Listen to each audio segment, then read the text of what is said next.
ne smemo tako fejst peljati z avtom, naprimer, da je 1 kilometer stran od tvojega doma trgovina, pa lahko greš peš, če pa nočeš iti peš, se pa pelješ z kolesom.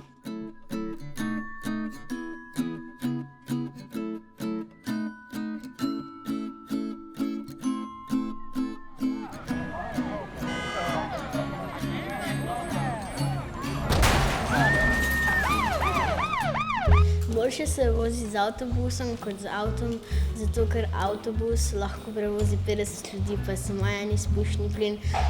Za 50 ljudi bi bilo približno potrebno kakšnih 10-20 avtomobilov pa več izpušnih plinov.